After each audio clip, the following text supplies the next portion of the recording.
Nous allons maintenant entendre Danick Parenteau, professeur agrégé, n'est-ce pas, au Collège militaire.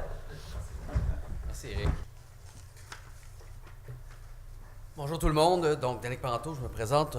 Ce que j'aimerais faire aujourd'hui, c'est une analyse donc, sur le thème, bien sûr, du bilan de ces années libérales, avec ce que je crois être un élément mal compris dans les raisons qui ont poussé ce parti à agir de la façon qu'on connaît maintenant, avec ce qui a pour effet un démantèlement de l'État.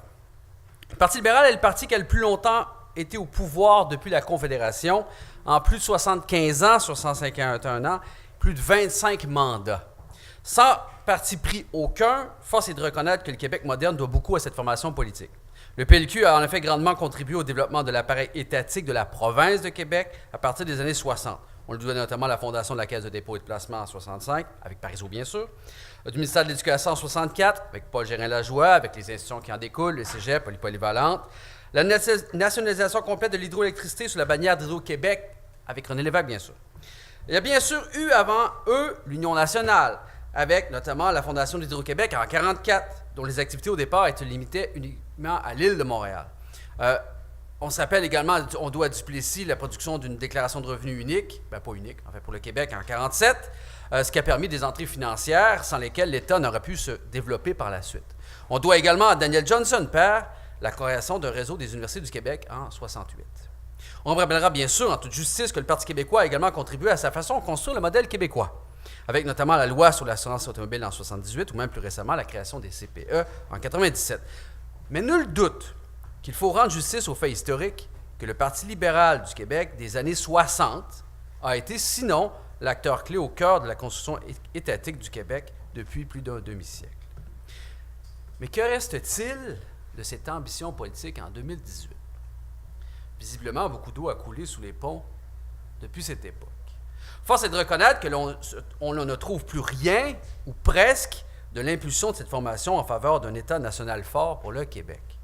Au contraire, le programme politique libéral semble aujourd'hui se résumer au démantèlement tranquille de l'État national québécois. Qu'est-ce qui a bien pu se passer avec le parti de Jean Lesage pour qu'il se transforme d'une manière si radicale? De l'État moderne avec son propre modèle à partir des années 60, inspiré par une véritable ambition politique qui a eu pour effet de pousser les institutions politiques de ce qui n'est qu'au départ une simple province au sein du régime fédéral canadien, au point de déborder hors de son cadre institutionnel limité prévu par la Constitution pour donner forme à un État national fort, nous sommes passés à une conjoncture où l'État apparaît aujourd'hui quasiment de trop. Où sont passés au Parti libéral du Québec les Paul Gérin-Lajoie, les Georges-Émile Lapalme ou les René Lévesque, ou même les Robert Bourassa, qui lui plaidait encore au moins dans les années 70 pour la souveraineté culturelle. Rien de l'ambition qui a animé l'action politique de ces hommes d'État ne se laisse voir aujourd'hui au sein du PLQ, où son programme politique tend davantage à la simple gestion courante des affaires de l'État, comme si l'État québécois était devenu une grosse municipalité. Je force bien sûr la note ici. Qu'est-ce qui explique ce changement et comment comprendre l'action politique de ce parti aujourd'hui? Je souhaiterais montrer que cette transformation tient en bonne partie au fait que le Parti libéral du Québec est depuis ces dernières années retourné aux origines idéologiques du libéralisme, dans son sens classique.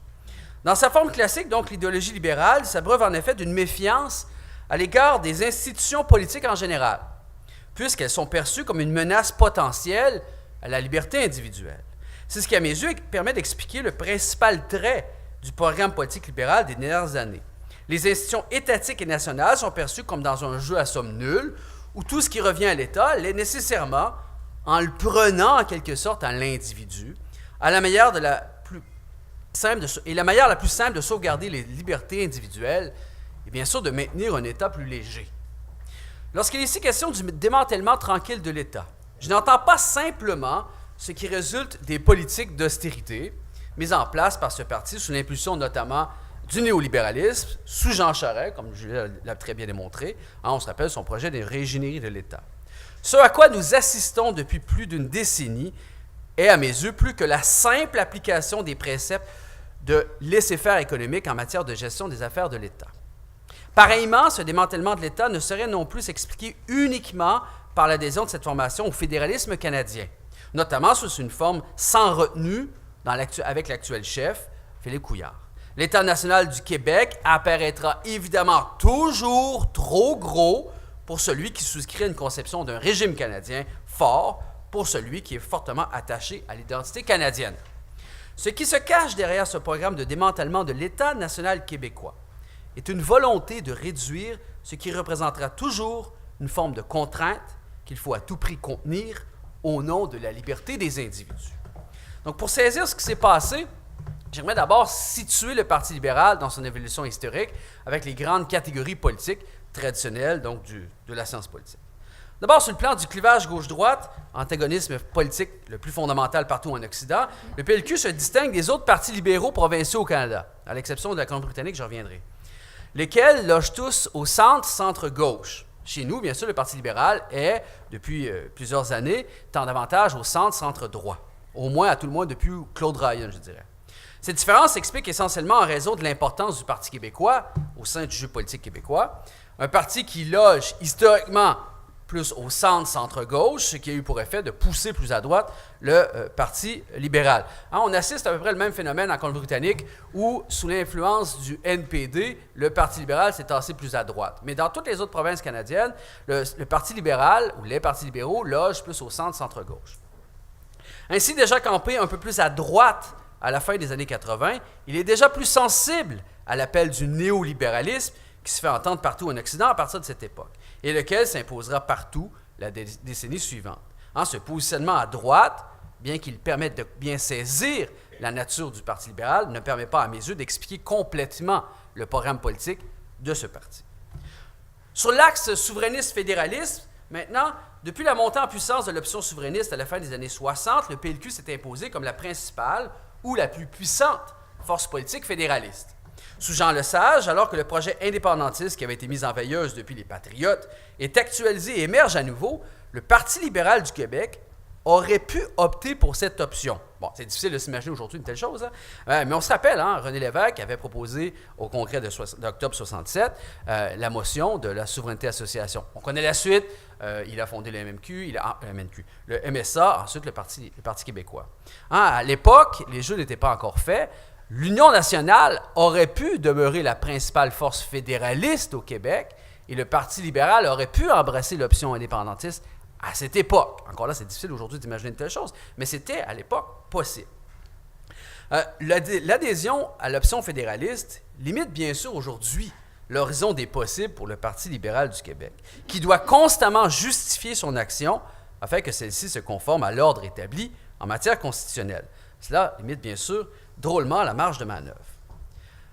À cela s'ajoute le réflexe bien ancré aujourd'hui au sein du PLQ qu'à tout prendre, le véritable État, si on est forcé de choisir, là, c'est Ottawa, c'est pas Québec. D'un point de vue fédéraliste, il n'y a tout simplement pas de concurrence entre l'État du Québec et l'État d'Ottawa, l'État canadien.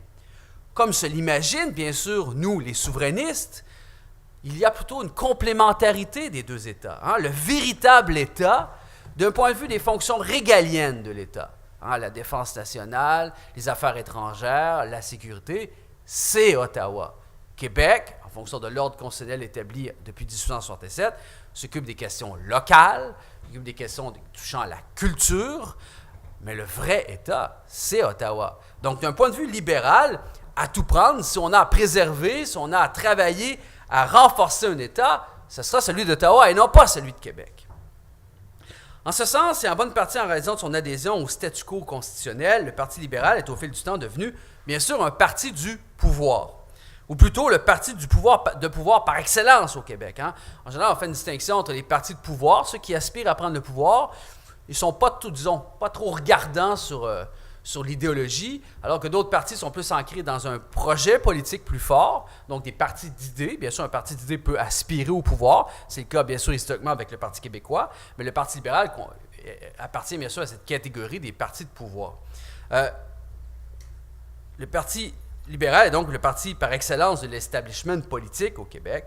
Concrètement, là, si ton ambition personnelle t'amène à vouloir un jour être ministre au Québec Et si tu n'es pas trop regardant sur la couleur du parti qu'il te faudra rejoindre pour cela, bien évidemment, tes meilleures chances sont au Parti libéral.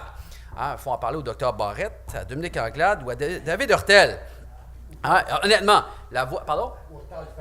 Au Taillefer, bien, quoique, bon, il n'aspire pas maintenant à occuper un poste de ministre. Lui, il veut la grosse limousine. Ça ne sera pas long. Honnêtement, la voie la plus sûre vers une limousine de ministre, c'est certainement de joindre le Parti libéral du Québec.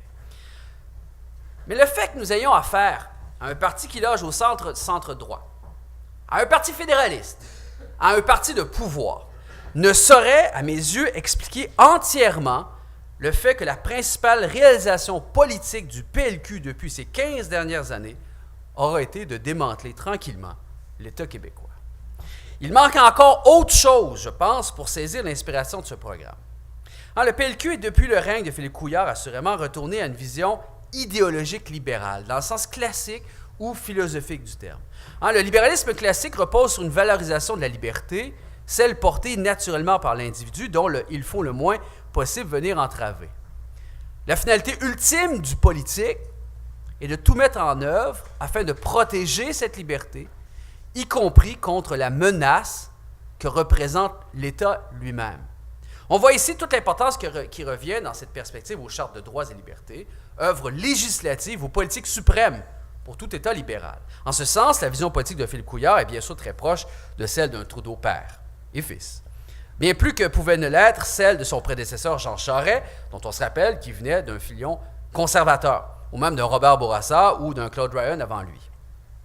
Concrètement, cela se traduit par le fait que d'un point de vue libéral, l'État n'a pas à sauvegarder ou défendre un quelconque intérêt général, puisqu'il appartient aux individus eux-mêmes, libres de mener leur vie comme ils l'entendent, de rechercher leur propre intérêt individuel.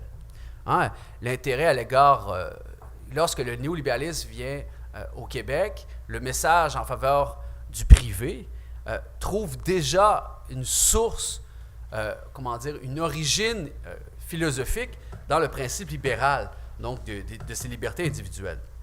Je laisserai de côté la question du lien entre le néolibéralisme et le libéralisme classique. Certains économistes ont montré clairement comment les deux participaient d'un même projet en quelque sorte. Mais disons ici, ce qui m'intéresse, c'est de montrer l'importance accordée par le Parti libéral à cette question des libertés individuelles.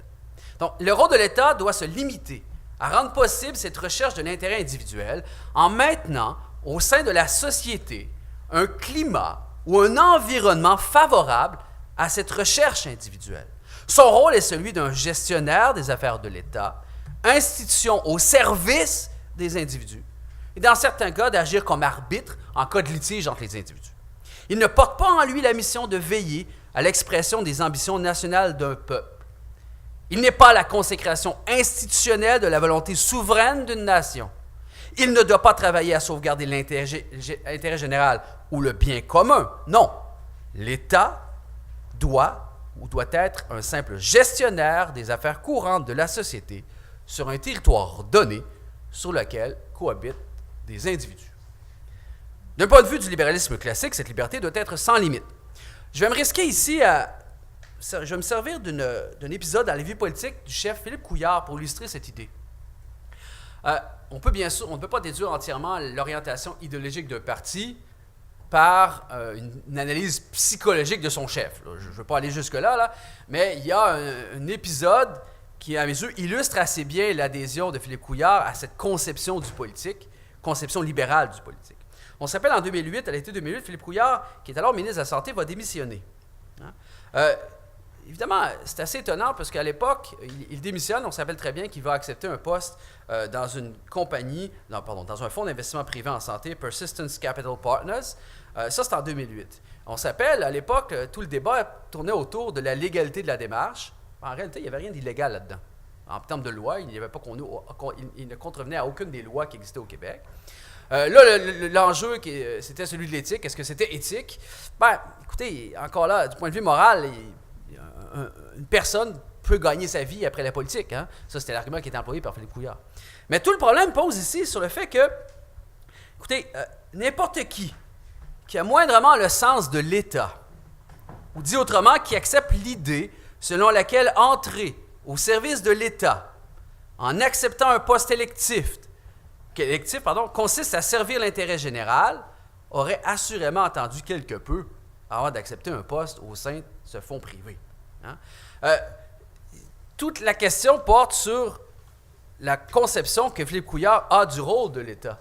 Si l'État n'a pas à servir l'intérêt général, si la fonction première de l'État est d'être au service des individus, il n'y a pas de faute morale à se trouver une job dans le privé après avoir été ministre de la Santé. C'est, à mes yeux, parfaitement conforme à la conception qu'il a du politique et conception libérale du politique. Cela servait sa carrière et il n'y avait rien d'illégal là-dedans. Donc, cette place centrale accordée aux libertés individuelles par le PLQ se laisse également voir dans la réaction de ce parti et de son chef aux questions identitaires, bien sûr, au Québec.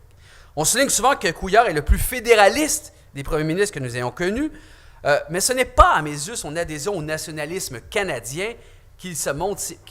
Ce n'est pas son adhésion qui permet de comprendre pourquoi il est si réfractaire aux questions identitaires québécoises, mais en raison de son adhésion au libéralisme classique.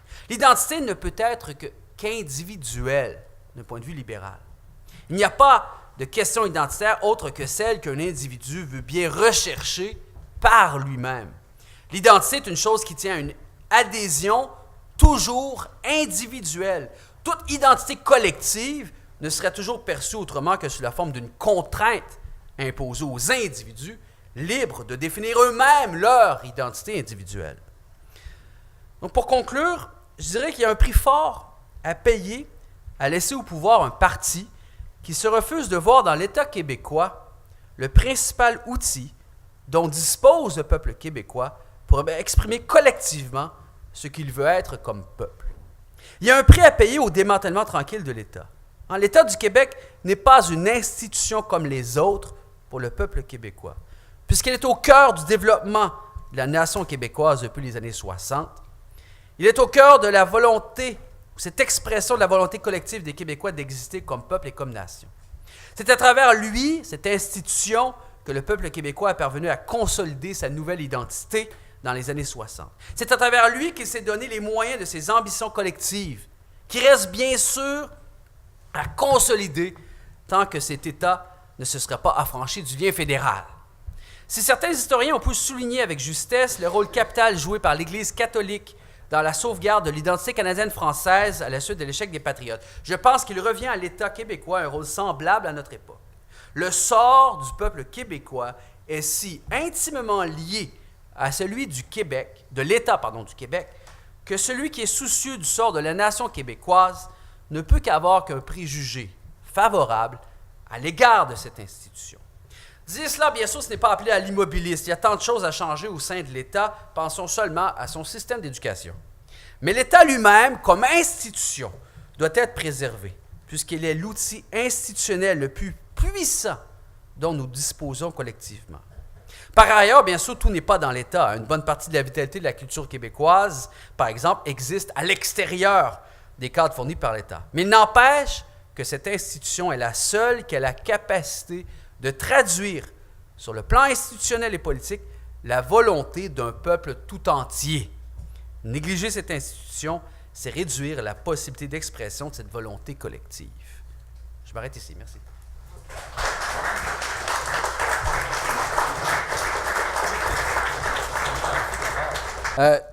Rappelons-nous la réponse offerte par Denis Bonnière et d'autres, à savoir que l'indépendance n'est ni à gauche ni à droite. C'est une réponse qui venait à une préoccupation parce que dans une certaine frange indépendantiste, on posait comme condition à l'indépendance que le projet d'indépendance soit à gauche. Donc, si le projet était à droite, on n'y adhérait pas. C'était une réponse à cela. Mais ça, c'est un faux débat. Ce qui est juste, ce qui est vrai d'un point de vue historique, d'un point de vue politique et même stratégique, c'est qu'il y a un arrimage clair entre un modèle plus social-démocrate et le projet indépendantiste dans le cas québécois. Puis la raison est fort simple, c'est que le modèle social-démocrate, qui met l'accent sur une forme collective de prise en charge politique, va de pair avec le projet nationaliste qui est celui de l'indépendance du Québec. Donc, on ne peut pas nier cette alliance-là stratégique. Une fois qu'on a dit ça, il ne faut pas aller jusqu'à poser dans le projet indépendantiste lui-même, et là j'en suis, une condition trop haute sociale, parce qu'on va se détourner de ceux pour qui l'indépendance est une finalité en soi. Tu vois, c'est juste arrimage. Donc, c'est un faux débat à savoir l'indépendance seulement si elle est à gauche ou l'indépendance n'est ni à gauche ni à droite. En pratique, l'indépendance, elle va se faire seulement si la gauche et les nationalistes s'y mettent ensemble. C'est ça la réalité, je pense. Oui, mais brièvement, en fait, écoutez, d'un point de vue fédéraliste, la stratégie la plus efficace à long terme pour rendre plus difficile l'atteinte du projet d'indépendance du Québec, c'est le démantèlement tranquille de l'État québécois. C'est la stratégie la plus efficace à long terme. On tue cet outil, cet instrument qui est le plus capable de traduire une volonté collective, celle d'un peuple. Ça, c'est la façon la plus simple.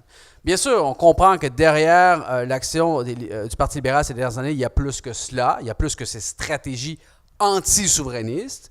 Il y a le discours néolibéral, bien sûr, qui était là-dedans. Il y avait ce que moi j'ai tenté de montrer, un retour à la philosophie plus libérale classique avec Philippe Couillard notamment, ce qui n'était pas le cas avec Jean Charest. Il y a tout cela, mais il est certain que d'un point de vue fédéraliste, la stratégie la plus efficace, c'est le démantèlement tranquille de l'État. Donc le préjugé favorable qu'on doit maintenir à l'égard de l'État, c'est en partie parce que c'est un outil essentiel à l'expression de notre volonté collective. Que cette volonté, d'ailleurs, aille vers l'indépendance ou pas, c'est un outil essentiel pour un peuple comme le nôtre. Évidemment, nous, comme indépendantistes, à plus forte raison, parce que sans cet État-là, rappelons-nous, le nationalisme canadien-français d'avant les années 60 était un nationalisme culturel. Ce nationaliste, peut-être plus fort qu'il l'est aujourd'hui, ne pouvait jamais conduire à lui seul à l'indépendance. Il n'aurait jamais pu. C'est au moment où on est passé de ce nationalisme au nationalisme politique des années 60 et on a investi les institutions politiques qu'on a pu se rapprocher de l'indépendance. Donc, c'est essentiel de bien saisir ce lien intime qu'entretient le peuple québécois avec son État national et il faut le préserver, je pense. C'est essentiel pour la survie, si ce n'est que de ce peuple québécois ou de notre peuple. Merci.